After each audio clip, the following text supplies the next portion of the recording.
And one of those problems is we're having some hoof issues. All right, guys, so we have this goat right here. Be able to see when she walks. Got a foot that's hurting. Come on, let's go. Come on, Bubba. Let me show you. Here. See, she's holding it up off the ground there. Come here. Well, she's not going to walk, I guess, because she's hurting.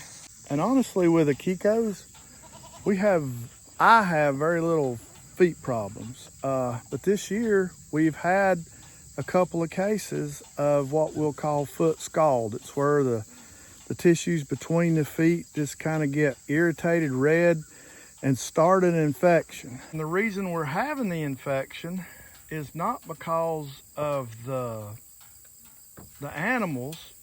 It's because we have had constant rain. I dare say, I'd have to go back to be 100% sure, but I'd say out of the last 30 days, it has rained 24 of those. And that's maybe a little high, but I'm going to guarantee it's around that.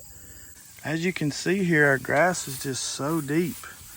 Probably 8 to 12 inches tall, and rain every day. The ground underneath is just really saturated. They're constantly in the wet. This pasture you're looking at has been bush hogged within the last 2 months, and it's needing it again now. So everything is growing so quickly and has been so wet that we're having trouble with some foot problems, which we usually never have. Just like everything, it can be a blessing or it can be a curse. Last year we were really dry, the grasses weren't growing back. The pastures got bush hogged once, and then they didn't come back till later in the fall, so our stored forage wasn't there. And this year we've had excellent rain. Our forage is growing amazing, but we're having other issues like foot problems. All right, hopefully she'll cooperate. Let's look right here, baby. You see right in there, this area right here, it's really, really bright white.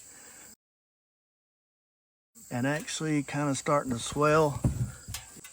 It starts to swell down in both of those, in between those. I know. I'm sorry. It's okay. We're not going to do that. Between those pads, she starts to swell and it gets really red and irritated. And if you don't treat it, it becomes an infection. And then they get a big abscess and start to have lots more trouble. I'm not a proponent of just throwing antibiotics around all the time, but this is something that requires an antibiotic. And the sooner you give the antibiotic, the better off the goat will be. And by tomorrow, she probably won't even be limping anymore. It works really quick if you catch it quick and you don't let it continue to go and go and go. Again, this is not some people have trouble with certain bloodlines with foot problems and stuff. This is not a bloodline problem. And I'm showing you, I'm being very open to my goats and to you out there. This is not a bloodline problem. It's not a problem that we face. We've had 2 cases now of our young goats having some foot trouble. It's been a blessing that we've had rain.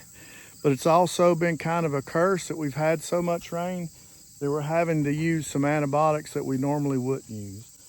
But I'm not going to let a goat suffer and in pain and infection set in and cause more trouble when I know that I've got a treatment. I know the dosage to use. I've talked with my vet about dosages and how dosing them. And so, you know, when used appropriately, antibiotics are not a problem. This doeling here will not go into any kind of meat source or anything right now. She is being planned as a breeding doe, so she'll go into the breeding herd.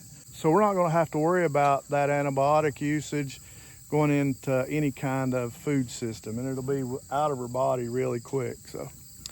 All right, let's get a shot of penicillin is what we're going to use, and we'll give her that right now. All right, if we can get everybody else off of her. Come on now. All right, you can see where our landmarks are. Here, where the jugular, the esophagus is fold, where the muscle and esophagus kind of meet here. And then back here, this big ligament.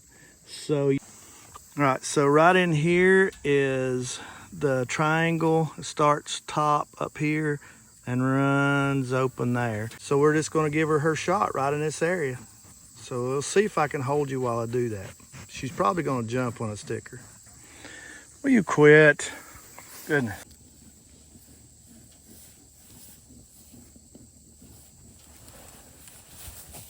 All right, so that's her. Her tag number is 181. That way when we look at her, you'll know that I'm actually filming the same white one. And it is her back right leg, which she's having trouble with. Well, she just doesn't want to walk or put any weight on it. Like with lots of different things, the weather controls lots of stuff, causes problems with things that you would not think about when you're running goats. Not only has it been wet, but it's been super hot and very humid also.